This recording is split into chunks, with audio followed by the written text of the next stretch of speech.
Hello and welcome to Evolution Now. I'm your host, Flora White, and today I am delighted to be with none other than the principal of my children's school and former minor league baseball player, Michael Shultz. Michael Shultz is principal of the Chapel School, which is a hidden gem in the crown of Westchester. It's located in Bronxville, New York, and it is just about the happiest place on earth. You'll find out why in this episode of Evolution Now.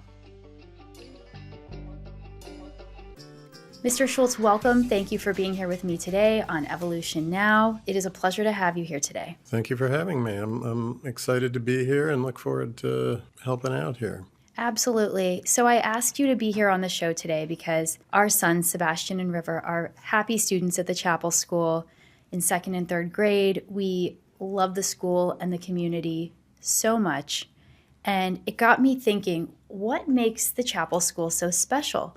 What is it about the Chapel School that gets families so excited and so engaged and wanting to not only send their children to the school, but also engage together as a community?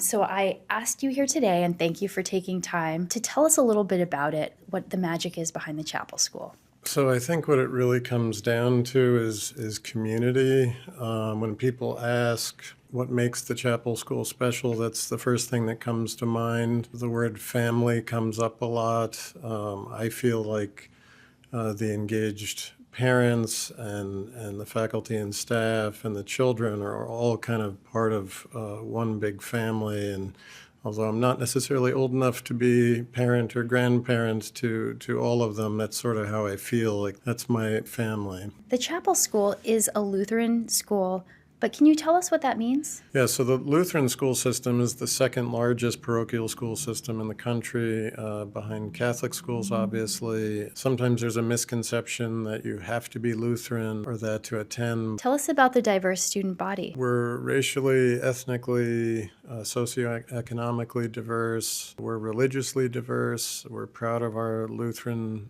faith, Lutheran school tradition. Most of our students are not Lutheran. We have Muslim students, Jewish students, different Protestant backgrounds. We have some Lutheran. We always welcome people if they want to become part of the church, if they don't have a church, but we welcome everybody. That's wonderful, and it really speaks to the welcoming environment that you've fostered at the Village Lutheran Church and at the Chapel School. How you became involved with the Chapel School and Village Lutheran Church. It's been a lifelong part of your upbringing. Can you tell us a little bit about your family history as we come up on the 80th year of the Chapel School? Sure. So of the 79 years so far, somebody in my family has either worked there or attended the school or been part of the church for 65 of those years. My father was a music professor at Concordia College, which was our neighbor and partner for many years, for the first 16 years of his career, and then he was president there for the last 22. And my mother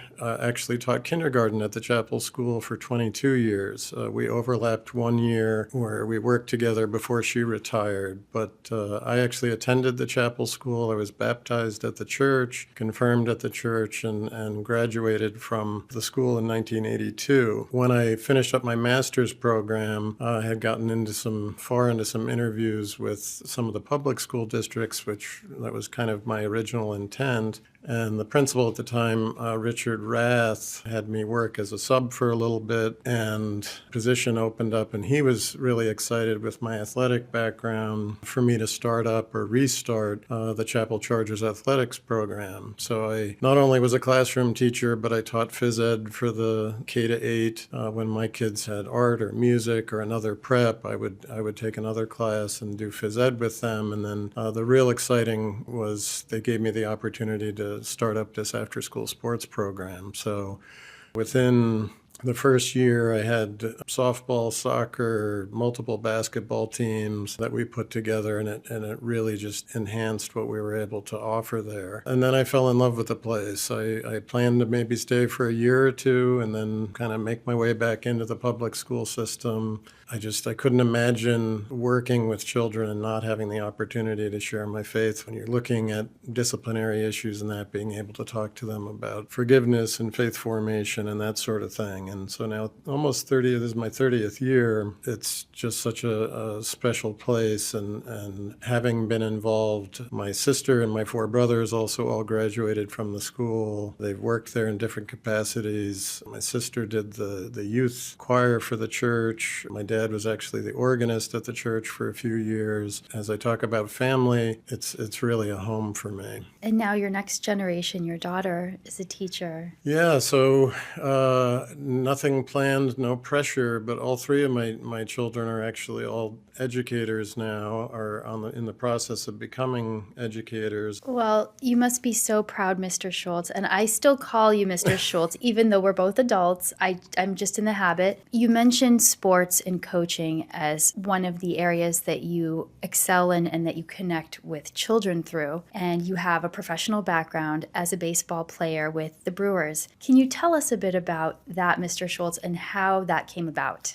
Yeah, so I actually ended up, and I feel like God steers everything. I had offers to play in college, actually at Cornell University. Ended up landing, or the plan was I was going to go to University of Buffalo. That was the only state university at the time that had Division I. And you'd think I would have paid a little attention to the weather out there, but I went out for my summer orientation. I met with the coach. We looked at the facilities, and they had tractors lining the field. And so I was like, oh, great, you guys are renovating the field. It's always great to see that you're looking to improve. And the coach said, no, we use that to clear the snow off the field so that we can get out there in the springtime. And there were no cell phones back then. So you could tell, even though it was summertime, you could anticipate what that would have been like in Yes. winter. Okay. And playing high school, I went to Bronxville High School playing high school baseball in the Northeast. I was used to some cold weather, but certainly not tractors clearing snow off the field. Smart decision. So I had my brother, Stephen, who passed about 40 years ago, was the pitching coach at Concordia. He actually himself had signed with the Toronto Blue Jays, but the head coach at the time was Al Zaccolillo, had looked at me and recruited me as well. I wasn't planning on staying home. I came back, so this was the fall of my senior year that my brother passed. So I, was in kind of a tailspin, focused a lot of energy on working hard.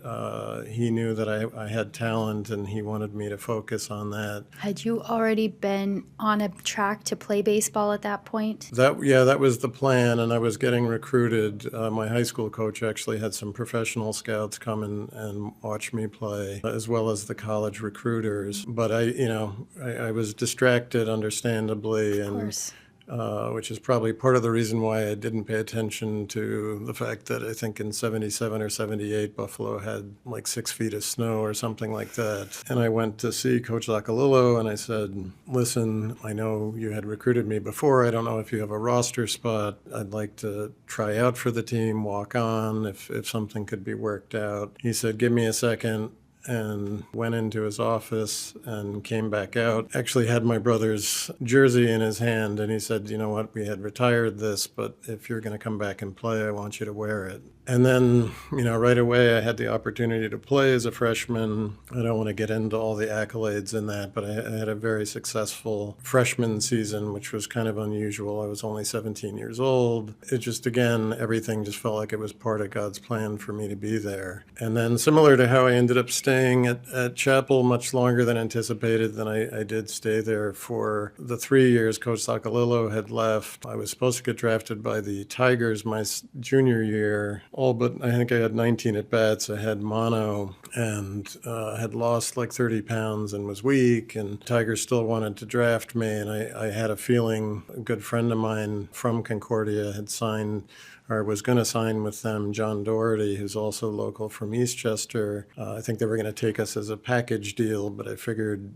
John was a senior, I was a junior, he was healthy, I wasn't. Probably wouldn't go any sooner than like the 40th round, and I was thinking they were expecting me to be a power hitter, and I would go and be hitting singles and maybe a couple of doubles, and they would put me on the first plane they could send home. So I said no, got healthy, went back, had a great senior year, was first team All-American Division II, led the country in a couple of statistical areas, batting. I was Like what? second or third in batting average, actually led the country in runs batted in. Led the country. May I pause on that for Sure. can you tell us what that means? Well, all the Division II schools in America put all their stats in and send all their stuff, and turned out that I had more RBIs than any of the other players. RBI stands for Runs batted in, sorry. runs batted in for anyone in the country. Right. Okay. And they do it differently because in the Northeast you don't get to play as many games, so they do it RBIs per game or runs batted in per game. So I think in 35 games I had like 68 RBIs or something. I can't do the math in my head, but it was close to 2 per game, and so that's what gave me that recognition. Incredible. So I ended up... Mr. Shultz never talks about this, I by the don't. way. I had no idea. I don't. And what I didn't add, you talked about coaching, is since 2013, I've been coaching down at Bronxville High School. So I feel like I'm giving back to the broader community. Your alma mater. By doing that, it's a lacrosse school and has been for many years, but I had been part of the program from 2013 to 2015. The head coach at the time took a job up in Horace Greeley, and the athletic director asked if I would take over as head coach. It just happened to coincide with the time when my boss at the chapel school announced his retirement, and so there was no way I could do both. So I took a little time off, and then he moved back and got a job at Bronxville again, and they asked him to coach, and he invited me to come back and assist, which I did. We missed the COVID year, but until 2022, and then he was done and moved into a position in the school where he couldn't coach anymore. He moved into admin, so they asked me to take over as head coach, and so I've been doing that now since 2023. What grades do the chapel school cover? So we have preschool 2-year-olds all the way up through 8th grade. It had been a preschool 3s through 8th grade prior. Interestingly enough, it was my daughter Allison's idea that we add a 2s program. And why did Allison have this idea? Well, she was actually only a college student at the time. She was working in the summer camp, and she said, you'd get a lot more 3s. There's other preschools around here if you started a 2s program. There are so many good things about the chapel school, starting with the faculty and staff and going all the way through to the programming that you offer our students. Would you tell us a little bit about what differentiates the chapel school in terms of the programming? So aside from the family feel, which I think centered around our mission statement, which is to know, live, and share the love of Christ, you just immediately feel that. I've had people tell me you should figure out a way to bottle and sell that. I think the safety is a big component, and I understand that. As a parent, my kids are grown now, but we've installed over the course of several years state-of-the-art security systems, cameras, an alert system that connects us directly to our local police department. One of the things that differentiates the chapel school so much is the safety element. It impressed me to know that you can, correct me if I'm wrong, press a button and it alerts the law enforcement officials. Yes, so the company we use is called Centix, and it's all Bluetooth connected. The whole campus is covered. It's a twofold benefit to us because we have what we call building or on-site first responders. It's not going out to 911 or anything, but if a teacher needs help or a teacher aide needs help, if a student gets hurt, they press the button and the site first responders will come to their aid. If, God forbid, there was a need to contact the Bronxville Police Department, a series of button presses will then go immediately to them. It's really state of the art, and I just think it's important. The faith formation is always going to be number one, but being able to feel like I'm keeping the community safe is just very important to me. Absolutely. And I know that my husband really liked hearing that when we were looking at the chapel school, and it didn't take but a minute for us to decide that this was the place for us.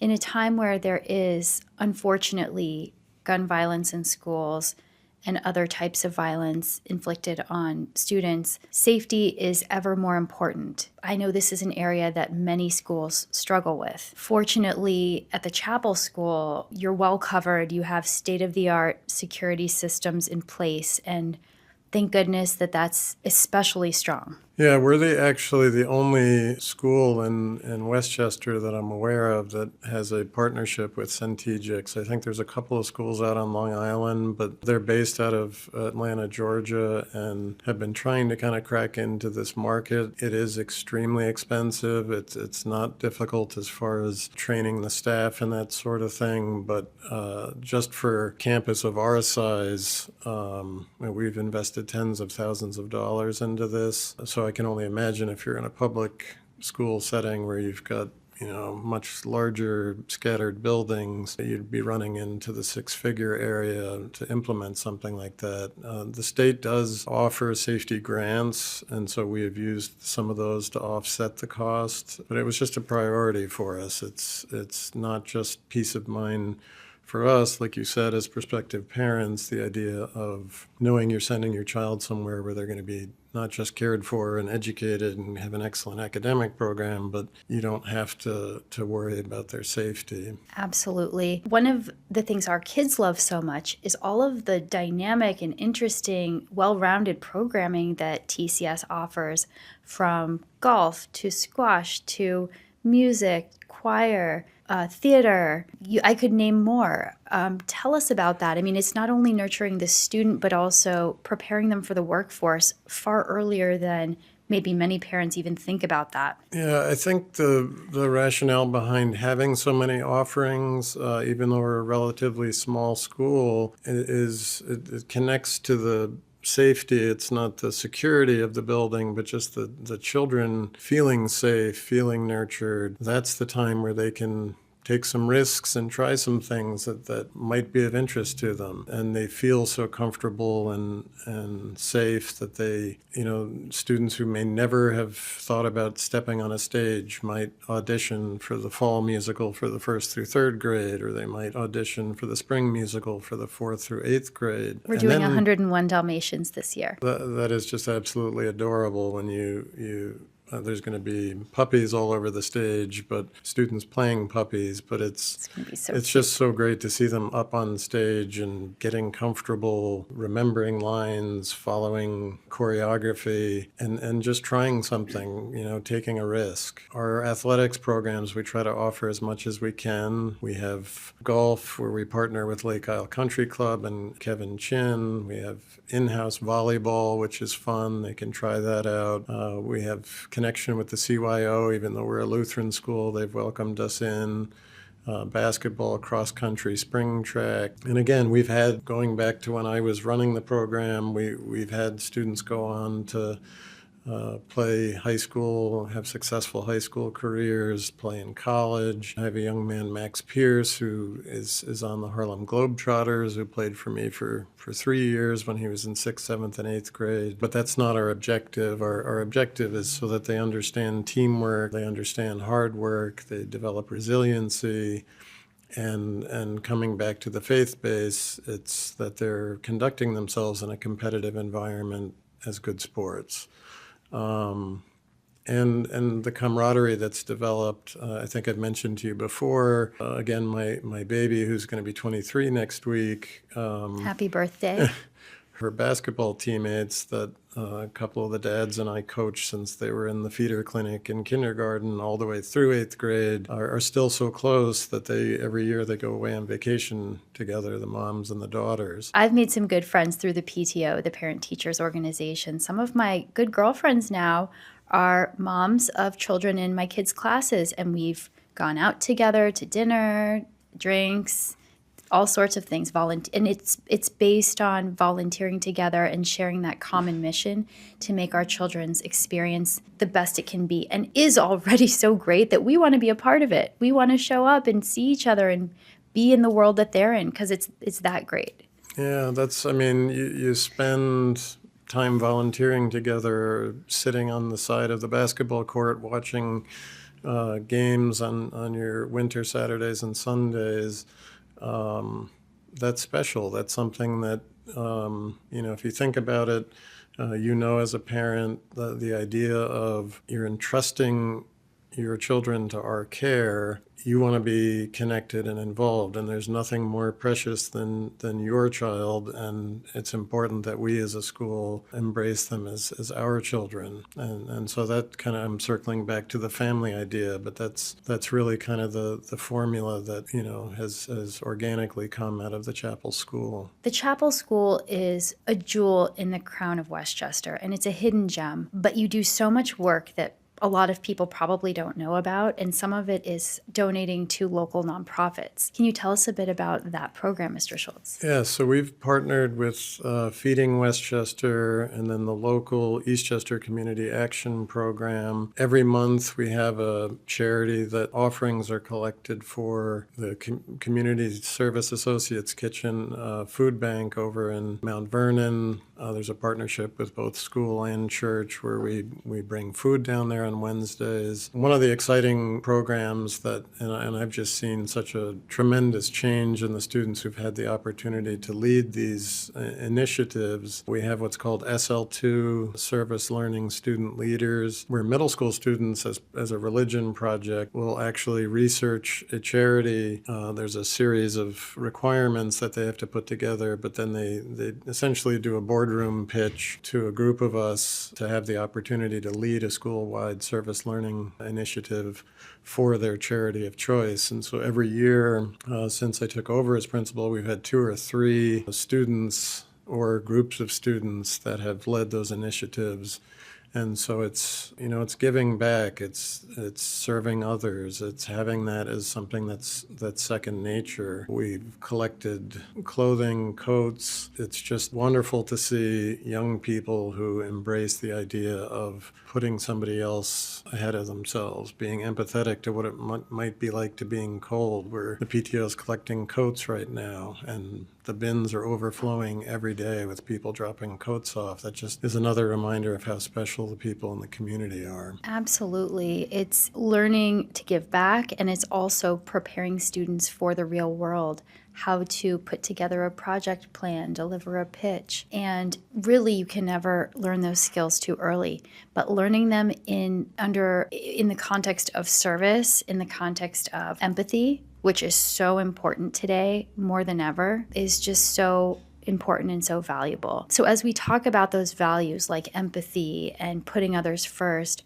what are the skills or mindsets that are most important for young people to learn before they get into high school? I mean, it's a combination of things. Obviously, we want to make sure we're providing an excellent academic program. In 2024, we went through another round of re-accreditation. Middle States Association of Colleges, Elementary and Secondary Schools is kind of the feather in our cap as far as evaluating the curriculum, making sure that we're following standards and providing an excellent academic program. And then we have dual accreditation. We also have National Lutheran Schools accreditation. As a Lutheran school that is the arm of the ministry of the church, we want to make sure that the relationship between church and school is strong and that our relationship with the community is strong. So, it's providing academic excellence, opportunities for them to take risks and try out things that, they might not otherwise be comfortable trying out. Why is taking risks so important for young people? Well, I think just in basic terms, the idea of making mistakes and failing is critical to their development as people in high school, college, the workforce, and understanding and developing the skills to deal with making mistakes.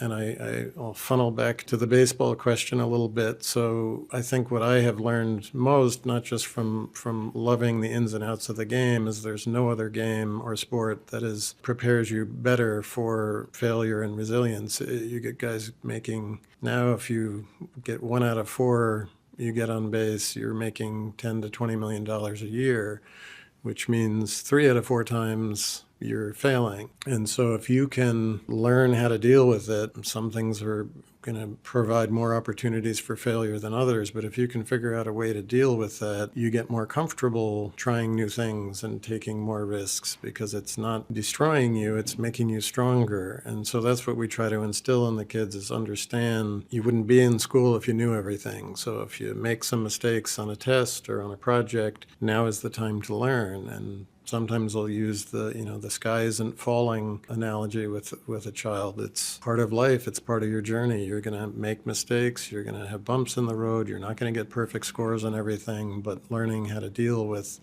when you don't do as well as you had hoped is a skill that's going to last you for a lifetime. Mr. Shultz, you are out there in Carline every single day, opening doors, greeting parents and children by name, dressed in theme for the day, whatever that may be for a particular class. How does your day start? What time do you start in the morning, and what's your morning like? Well, it depends. If the teachers need something, text messages might start as early as like 6 o'clock in the morning. I'll answer emails while I'm having my coffee. We open up at 7:30. I'll be honest, the car line, even though I'm not a fan of cold weather, and I shook the gentleman's hand as we came in this morning. My hands were still cold from Carline this morning. That is my absolute favorite time of day, to see the smiling faces, to greet the families. It might extend the day on the other end a little bit, because it's 45 minutes to 50 minutes that I'm not getting things done that I need to get done, but I can't think of a better way to start my day than to greet the children every morning. Teamwork is so important, and I know that's one of the values you instill at the chapel school.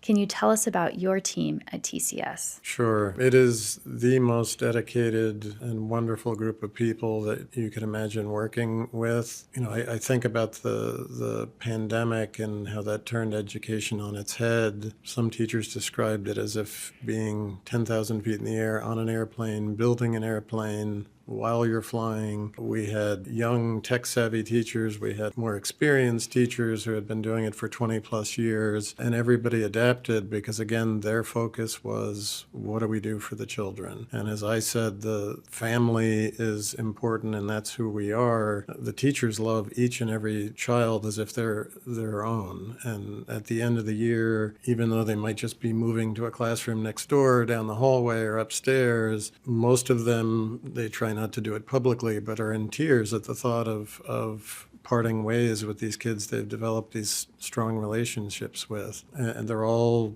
working towards masters or have their masters, and they're certified, and they're excellent at what they do. But I think what makes the chapel school special and what makes our teachers special is how invested they are in those children. I couldn't agree more. I have one son who doesn't always eat his lunch, and Miss McAloon would always make sure that he did and ask him, hey, did you eat that? Take one more bite. I can't think of anyone else who would do that at any other school. Yeah, probably the other teachers would be paying that close attention too. I mean, Lynn's been with us almost 20 years, and she's special. I mean, I think that's just a testament to the kind of people that they care about each child and want to make sure, whether it's eating their meal or making the corrections they need to make or handling some conflict with a classmate, that they're helping them through that. And that's just because they adore them. Thanks so much, Mr. Shultz, for coming on Evolution Now.